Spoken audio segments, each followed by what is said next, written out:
falar mesmo aí dos distúrbios ácido base, eu queria perguntar para vocês inicialmente, né? Porque a gente tem gasometria arterial e a gente tem gasometria venosa, certo?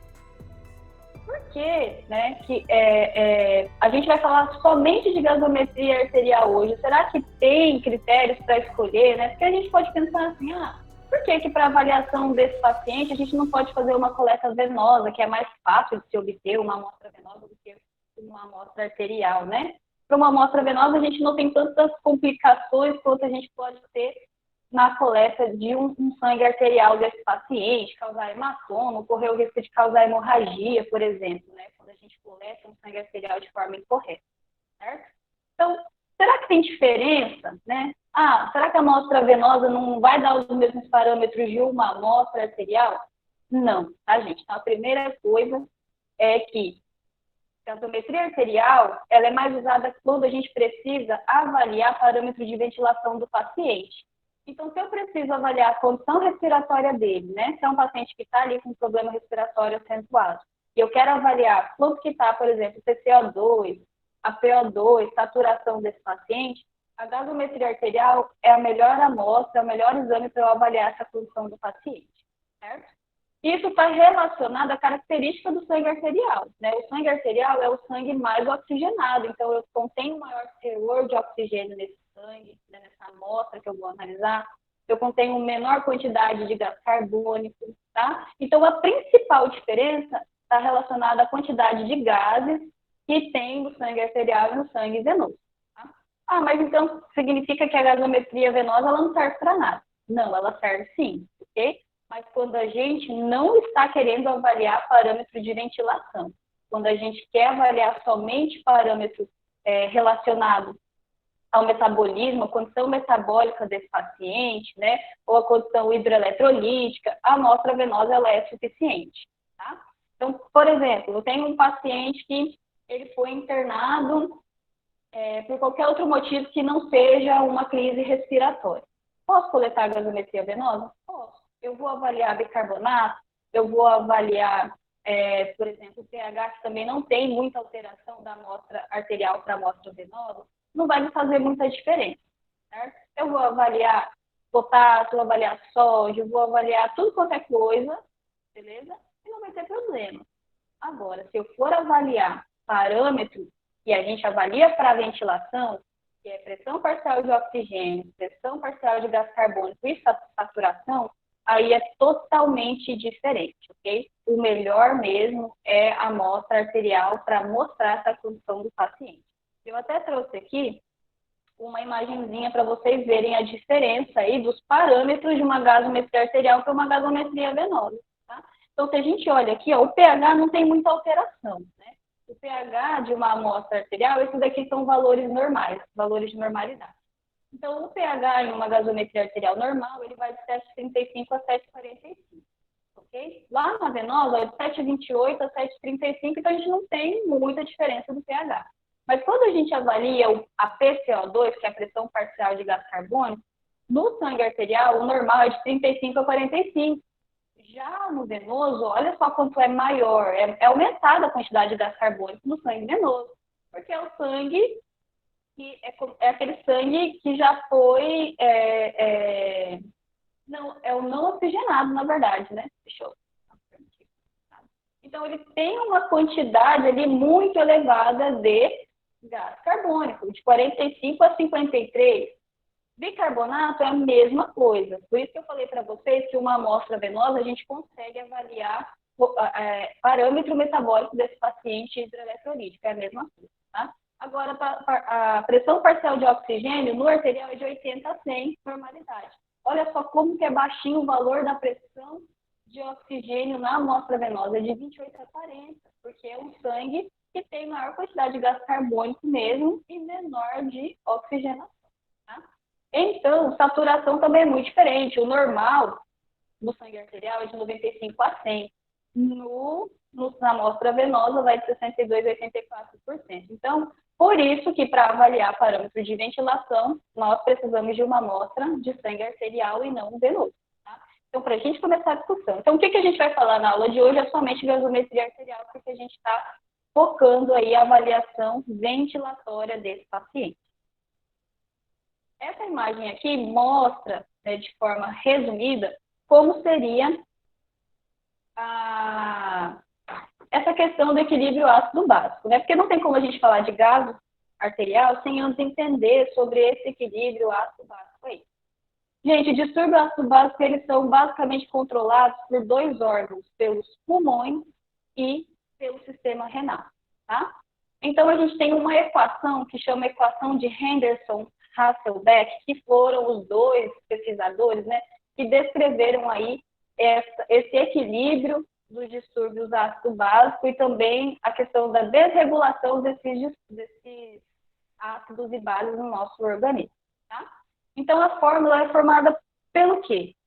Basicamente por hidrogênio, a gente tem a amônia, né, que com o hidrogênio forma ali o bicarbonato, e quando a gente tem a liberação de gás carbônico, por exemplo, aqui, né, a liberação de hidrogênio, a gente vai ter a separação, vai ficar só o gás carbônico separado da água. Então, essa equação aqui é toda a equação responsável por esse equilíbrio ácido-base no nosso organismo. Então, se a gente olha aqui, o sistema renal, como eu falei para vocês, é um dos sistemas responsável por esse equilíbrio, né, ou esse desequilíbrio. Ele fica responsável pela secreção, né, do bicarbonato, tá? Responsável pela produção da base, tá? E aí, lá no sistema respiratório, a nível pulmonar, o que a gente pode ter de alteração, né? A depender da condição do paciente, ele pode estar hiperventilando ou hipoventilando, isso vai influenciar na quantidade de retenção de gás carbônico, tá? Se ele não estiver conseguindo eliminar gás carbônico adequadamente, isso pode acabar fazendo aí uma acidemia, né? Uma acidose nesse paciente.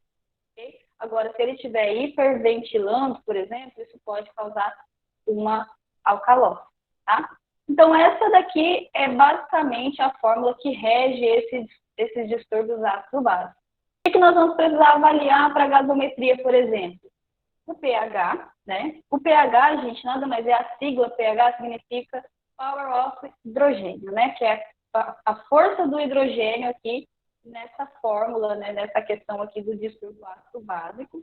E quanto mais a gente tem liberação do íon hidrogênio, o nosso pH diminui. E quanto menor a liberação de hidrogênio, o nosso pH aumenta, tá? Então, a gente tem essa relação aí inversamente proporcional. O que a gente tem que avaliar na gasometria arterial, que vai ser super importante, né, para avaliação de distúrbio primário, secundário ou de compensação? A gente precisa obrigatoriamente avaliar o pH, tá? A gente precisa avaliar a PaCO2 e precisamos avaliar também bicarbonato. Esses são os três parâmetros fundamentais para avaliar a gasometria arterial.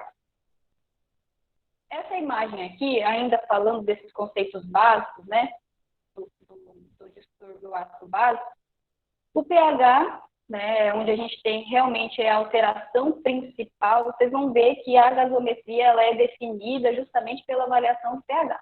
Por quê? É a partir do pH que a gente vai conseguir identificar uma acidose ou uma alcalose. Tá? Quanto maior o pH, alcalose. Quanto menor o pH, acidose. O que acontece? A gente tem que avaliar PaCO2 e tem que avaliar bicarbonato, porque esses dois é que vão diferenciar se essa acidose ou essa alcalose vai ser respiratória ou se vai ser metabólica, tá?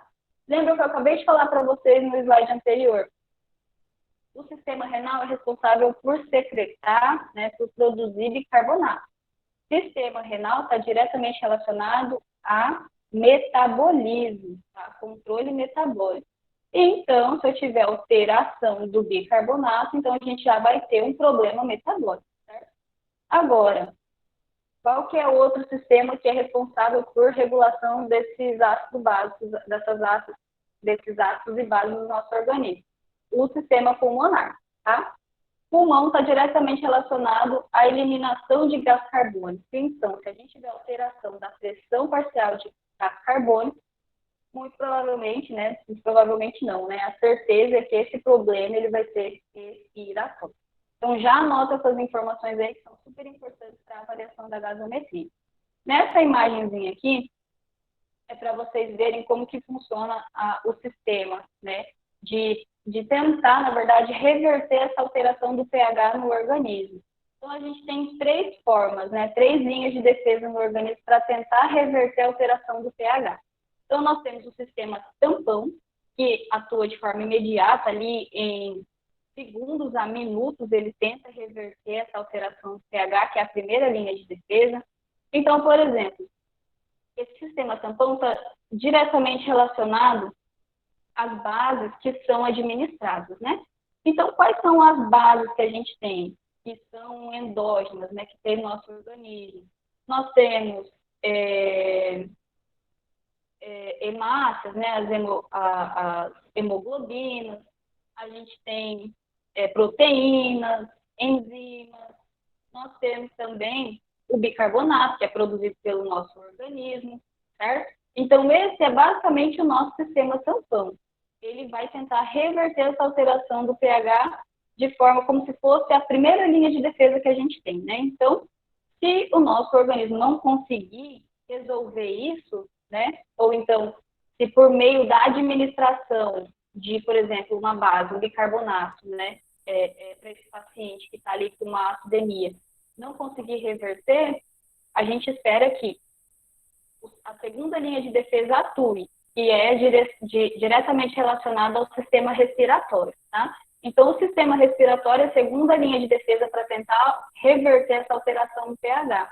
Só que a gente considera que é uma via de defesa moderada, né? Então, ela atua ali em torno de minutos a horas, não é imediata, assim como o sistema tampão, tá bom? Que seria logo ali a alteração do PaCO2. Então, que é onde a gente avalia o quê? Vamos avaliar a ventilação desse paciente, ele está precisando de oxigênio, está precisando ajustar a modalidade de ventilação dele, ou a quantidade de oxigênio que está sendo oferecida, certo?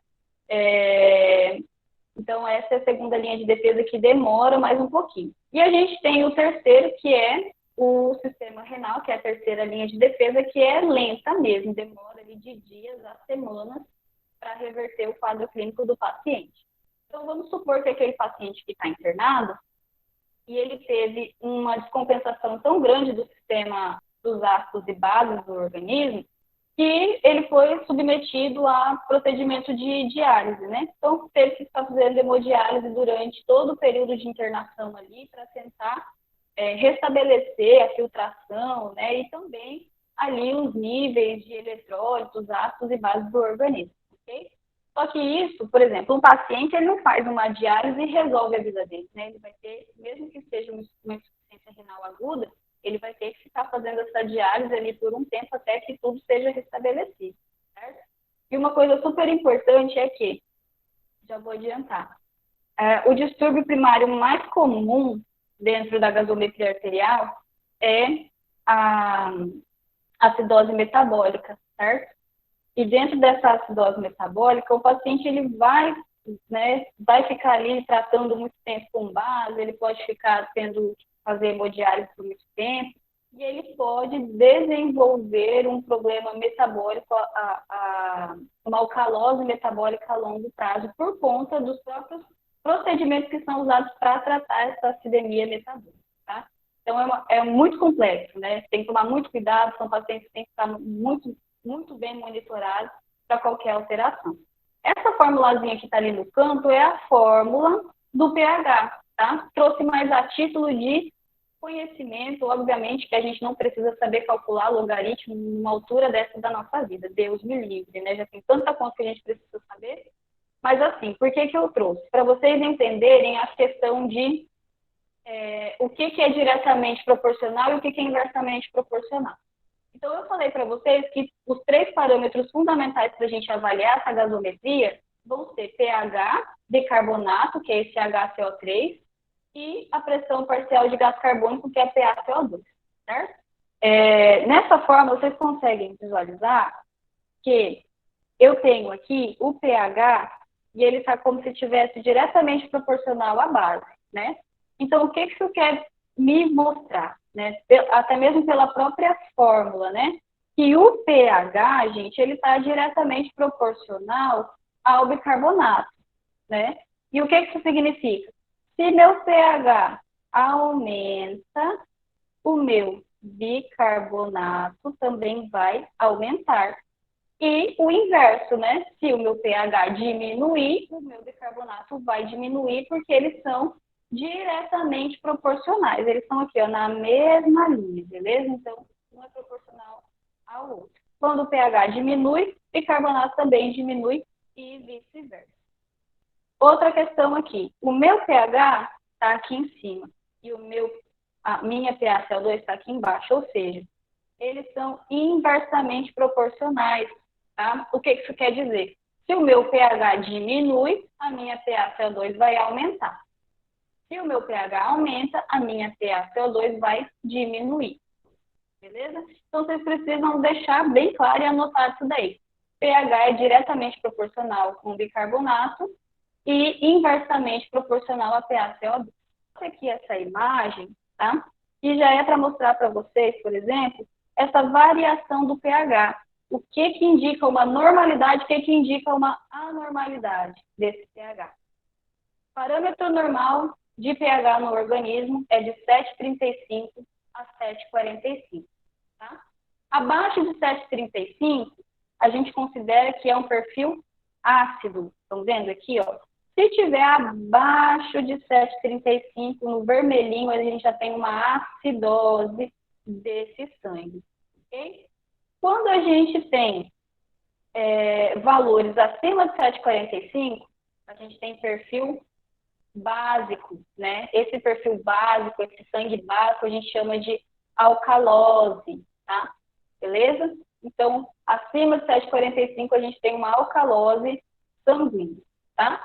Aqui nessa imagem é bem legal porque ela mostra ali a alteração, aquela variação do que a gente considera compatível com a vida, né? Então, se a gente tiver, por exemplo, um pH menor de 6,8 ou um pH aqui está 8, né? Mas dependendo da literatura, o pH, se ele estiver já acima de 7,8, isso já é considerável incompatível com a vida, certo? A gente não pode ter um sangue tão ácido abaixo de 6,8 ou então um sangue tão básico acima de 7,8. E lembrando que o perfil do nosso sangue, se a gente bem olhar, ó, de 7,35 a 7,45, é um perfil um pouquinho mais básico, né? A gente considera que é neutro mesmo ali em 7,4, tá?